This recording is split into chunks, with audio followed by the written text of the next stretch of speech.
बिस्मिल्लाहिर्रहमानिर्रहीम। अस्सलामुअलैकुम।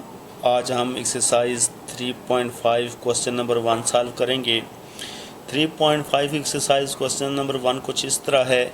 A hedge is made of wooden Planck.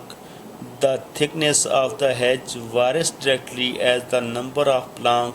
4 plank make 12 centimetre thick edge. पहला part इसका solve करना है। Thick of the edge when number of plank is 6। इसी तरह इसका दूसरा पार्ट है number of plank when thickness of the edge is 9 centimetre.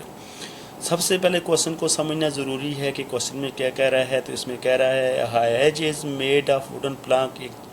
एक जंगला जो लकड़ी के तख्तों से बनाया गया है। The thickness of the hedge varies directly as the number of plank. जंगले की मोटाई और तख्तों की तादाद में डायरेक्ट वेरिएशन है। 4 प्लांक यानी 4 तख्ते मेक 12 सेंटीमीटर थिक एज के 12 सेंटीमीटर मोटा जंगला बनाते हैं। हमने फाइंड ये करना है थिकनेस ऑफ द हेज, जंगले की मोटाई फाइंड करनी है। When number of plank is 6, जबकि तख्तों की तादाद हमारे पास 6 हो। इसी तरह नंबर ऑफ प्लांक, हमने नंबर ऑफ प्लांक यानी तख्तों की तादाद मालूम करनी है। When thickness of the hedge is 9 centimetre, जबकि जंगले की मोटाई हमारे पास 9 सेंटीमीटर हो।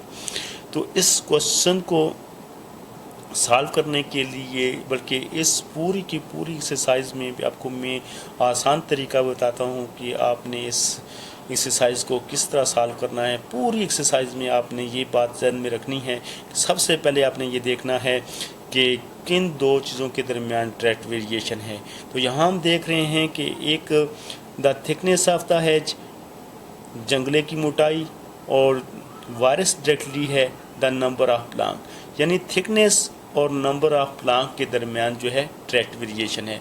तो सबसे पहले आपने सॉल्यूशन में इनको लिखना है। सॉल्यूशन यानी सबसे पहले आप ये लिख सकते हैं थिकनेस ऑफ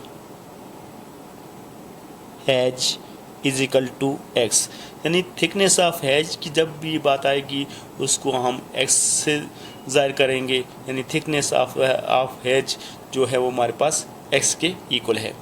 इसी तरह हमारे पास जो डायरेक्ट वेरिएशन थी वो थिकनेस ऑफ एज और नंबर ऑफ प्लांक के साथ दरमियान थी। तो दूसरा हम लिखेंगे नंबर ऑफ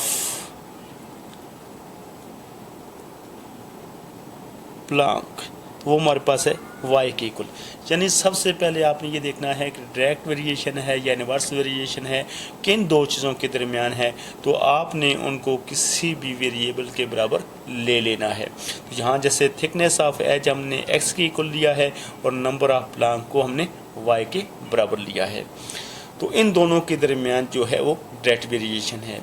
आगे क्वेश्चन को हम देखते हैं। तो वो कह रहा है कि 4 प्लांक, यानी प्लांक को हमने y से लिखा है, y से रखा है, तो y is equal to 4 make 12 centimetre thick edge, यानी हमारे पास y जो है वो हमारे पास 4 है एंड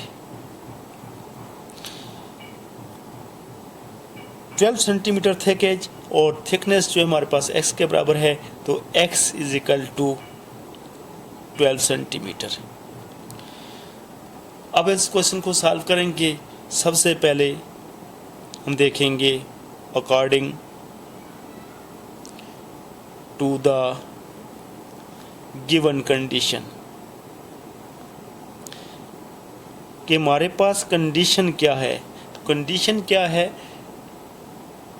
x और y के दरमियान, यानी थिकनेस और नंबर ऑफ प्लांक के दरमियान डायरेक्ट वेरिएशन है।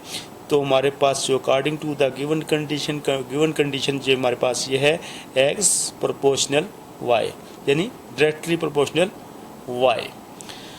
अब y को, ये हमारे पास जो प्रोपोर्शनल है, इसको हमने k के साथ रिप्लेस करेंगे, क्योंकि डायरेक्ट वेरिएशन या इनवर्स वेरिएशन में सबसे पहले हम k की वैल्यू फाइंड करते हैं। तो ये प्रोपोर्शनल को हमने जो है k के साथ रिप्लेस करना है। तो इसको हम कुछ ऐसा लिखेंगे x इज इक्वल टू के वाई, और साथ इसको इक्वेशन 1 का नाम भी दे दें। अब सबसे पहले हम k की वैल्यू फाइंड करेंगे। k की वैल्यू फाइंड करने के लिए k को अकेला करेंगे, y जो है इसके साथ मल्टीप्लाई हो रहा है, इस तरफ आकर डिवाइड हो जाएगा, यानी k का फार्मूला हमारे पास बन जाएगा k = x बाई वाई। और x और y की वैल्यू हमारे पास ऑलरेडी गिवन है, y = 4, x = 12। तो यहाँ पर इनकी वैल्यू पुट करेंगे, x हमारे पास है 12 और y हमारे पास 4, तो 4 1 is 4, 4 3 are 12, k = 3। अब हम जाएंगे दो क्वेश्चनों की तरफ, जिनमें कह रहा है, पहला क्वेश्चन कह रहा है thickness of the hedge when number of plank is 6। तो इस क्वेश्चन को हम कुछ इस तरह बनाकर लिखेंगे कि वो थिकनेस का पूछ रहा है, तो हम लिखेंगे, क्योंकि थिकनेस को हमने x के इक्वल लिया था, तो हम लिखेंगे find x when y = 6, number of Planck = 6, यानी x हमने फाइंड करना है जबकि y हमारे पास 6 है। तो x की वैल्यू फाइंड करने के लिए हमें इक्वेशन 1 के पास जाना पड़ेगा। इक्वेशन 1 हमारे पास थी x = k y, ये हमारे पास इक्वेशन 1 थी। तो यहाँ हमारे पास x इक्वल के एक तरफ अकेला है, यानी x का फार्मूला हमारे पास बनाया हमें मिल गया है। हम यहाँ पर k और y की वैल्यू को पुट करेंगे। x k और हमारे पास उसकी वैल्यू है 3 मल्टीप्लाई, क्योंकि k और y मल्टीप्लाई हो रहे हैं, तो 3 मल्टीप्लाई y की वैल्यू है हमारे पास 6, x = 3 6 are 18 सेंटीमीटर, क्योंकि थिकनेस है इसलिए इसके साथ सेंटीमीटर ज़रूर लगाना है। तो ये हमारे पास था पहले पार्ट का आंसर। अब दूसरा पार्ट में हमारे पास क्वेश्चन में कह रहा है नंबर ऑफ प्लांक, यानी नंबर ऑफ प्लांक को हमने y से ज़ाहिर किया था, तो हम कहेंगे पार्ट 2 में y को फाइंड करना है when the thickness of the hedge is 9 centimetre, यानी थिकनेस जो है यानी x = 9 सेंटीमीटर।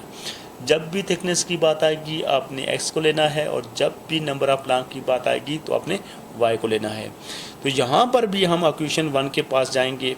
तो इक्वेशन 1 में हम देख रहे हैं, तो ये हमारे पास x = ky, तो जबकि अब हमने y की वैल्यू फाइंड करनी है, k को यहाँ से उठाएंगे तो इस तरफ लाएंगे, यानी k इधर मल्टीप्लाई हो रहा है, इस तरफ आएगा तो ये डिवाइड हो जाएगा, यानी y का फार्मूला हमारे पास कुछ इस तरह बन जाएगा y = x / k।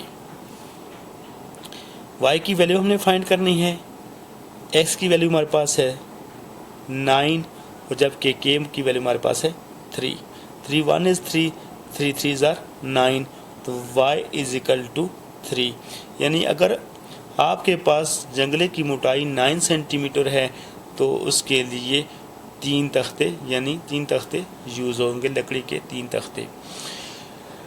ये था हमारे पास क्वेश्चन 3.5 का क्वेश्चन नंबर 1। उम्मीद है कि आपको अच्छे तरीके से समझ आ गया होगा। इन क्वेश्चनों में सबसे पहले ये देखना है कि किन दो के दरमियान डायरेक्ट वेरिएशन है या इनवर्स वेरिएशन है, और सॉल्यूशन में सबसे पहले उन दोनों को किसी न किसी वेरिएबल के इक्वल ले लें। उसके बाद आपको काम करना आसान होगा। उम्मीद है कि ये वीडियो आपको पसंद आई है। अगर ये वीडियो आपको पसंद आई है तो इसको सब्सक्राइब, शेयर, लाइक ज़रूर करें। थैंक्स।